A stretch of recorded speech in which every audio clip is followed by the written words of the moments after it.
I'm convinced that this is a common reason so many drawings disappoint us.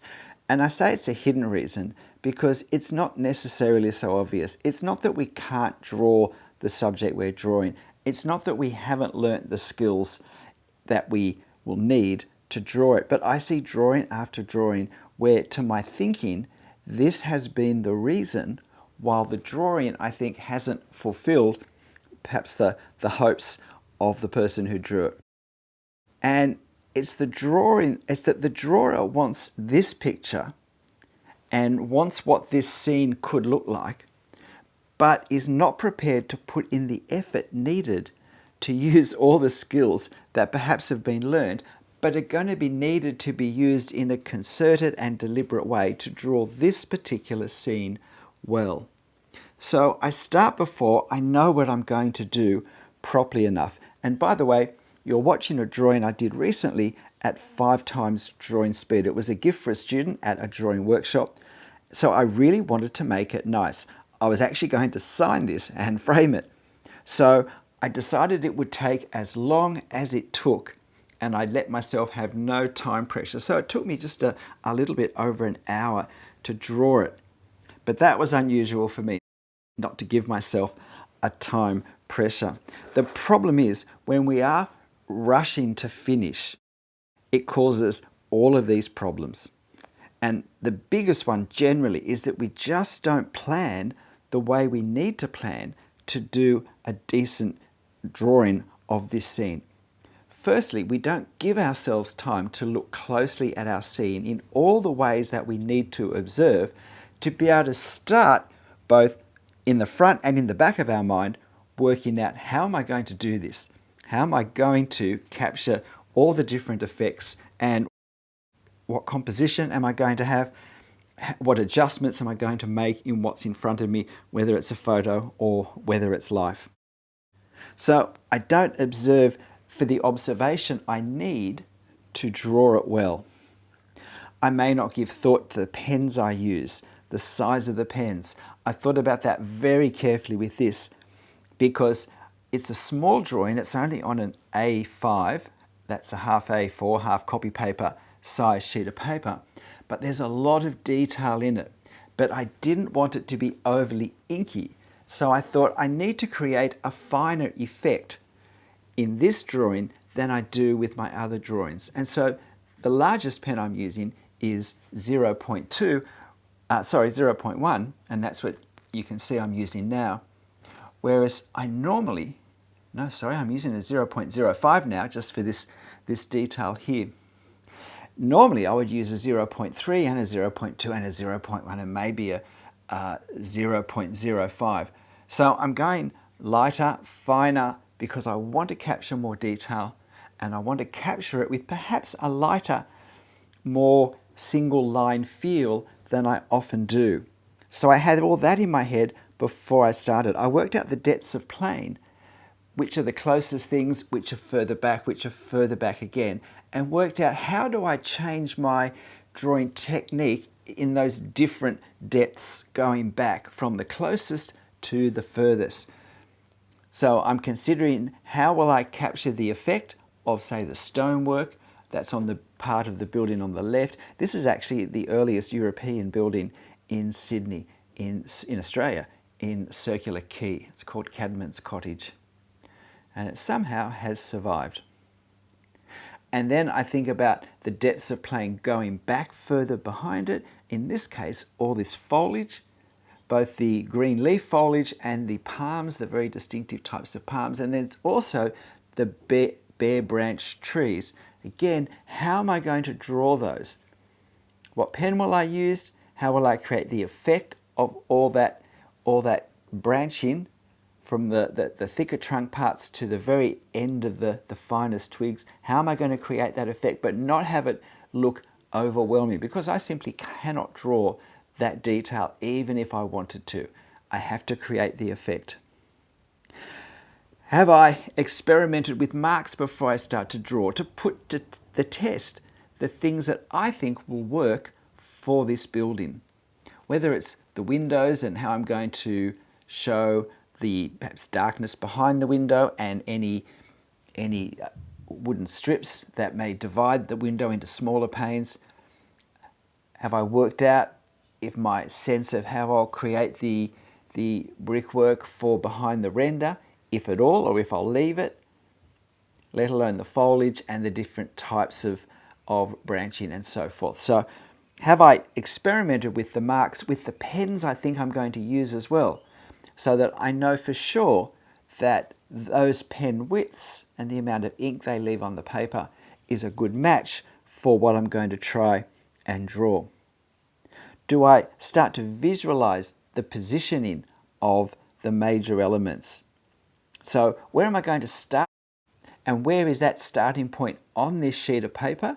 I don't want to draw it so that it's going to go off to the top or bottom or either side.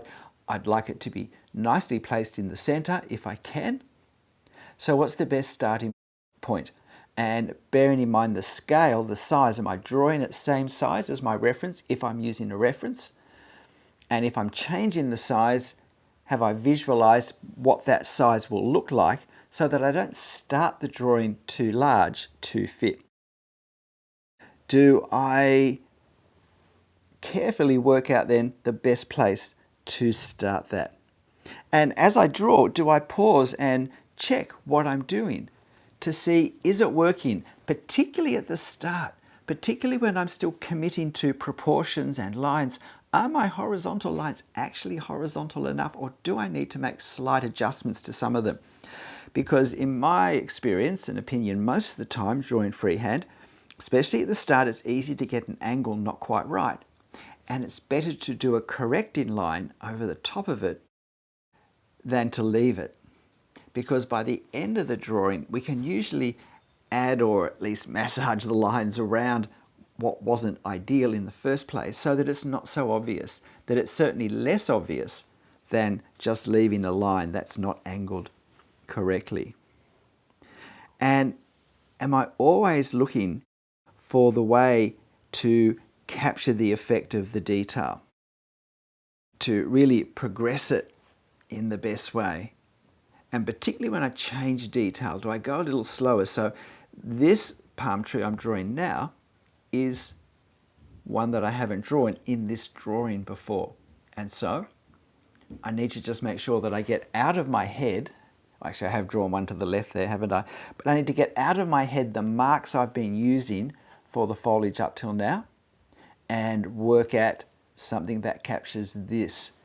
And sometimes that's best done on a scrap of paper, but I had already done that before I started this as part of my exploring the marks. Please hit the like button if you're finding this helpful, and please, extra please, if you can see the hype button, if that's available for you, and it won't be available to everyone, but if you can see that, can you, even more importantly for me, hit that as well? That would really help me out right now, the way YouTube is working. At this point, I'm about 2/3 of the way through my drawing. Generally, I don't like to finish too much detail as I go. But I really felt that with this scene, my progression was a little bit different, because the house was quite standalone and it was minimal line work, minimal effect, if you like. I wanted to keep the lines as simple and as clean as I could. So by the time I'd drawn the house in, that really was all there was to do, except for the odd adjustment towards the very end when I had done all the rest. So it meant that there was, in a sense, less to go back to as I kept drawing. And then I wanted to get the darkness surrounding the house at ground level established early, because that's quite important for how the drawing looks, and also for the amount of dark value that I would create further up, higher up, as we move further back. I wanted that to have a lighter effect, which would give it a sense of being further away. And I couldn't make sure it was lighter until I'd got the darker parts closer to the front, as dark as they were going to be. So this is why it's important to be thinking about our whole drawing as we draw, and not getting caught up on finishing the part I'm doing unless there's a good reason to finish that part at the start. This really is the way that generally people would teach to paint, that we don't do the final highlights in any one area until the whole drawing, the whole painting is completed, because we can't judge how bright or light those highlights need to be and how many we need and where they need to be exactly until we have the overall scene to look. And if I put highlights in where I think they're going to be in the, say, the bottom left corner, because that's where I started, that may not be the best place for them, especially if I go too bright by the end. So unless I'm painting in oils, of course, and then I can repaint. But we don't want to be doing overpainting more than we have to. But here, drawing freehand in ink, once the ink's on the paper, I can't remove it. So I need to work out a system, a process, a drawing process. See, it's not all about technique.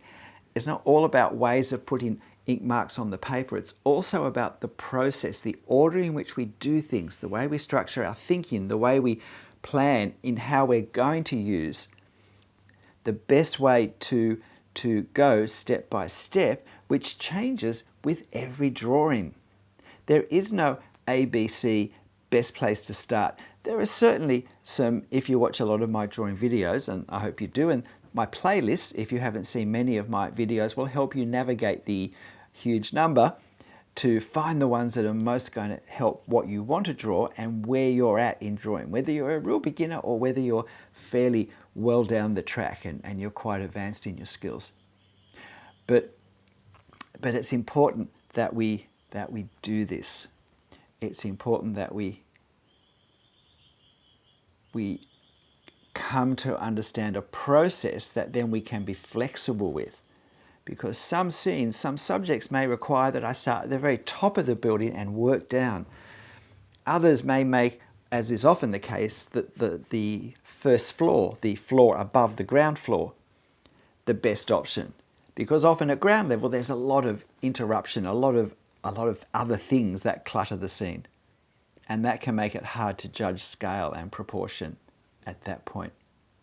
So here we go. What do you think? G'day, I'm Stephen Travers. Well, I hope you liked this little drawing, and certainly the student I gave it to, I think, was very happy with it as well. So why not consider this with your drawing? Do you make the appropriate time commitment at the start that's needed to do the drawing well? And if you don't have that energy and time, then save that subject for another time and find something else for that session. But in the end, whatever you do, however you do it, make sure you have fun.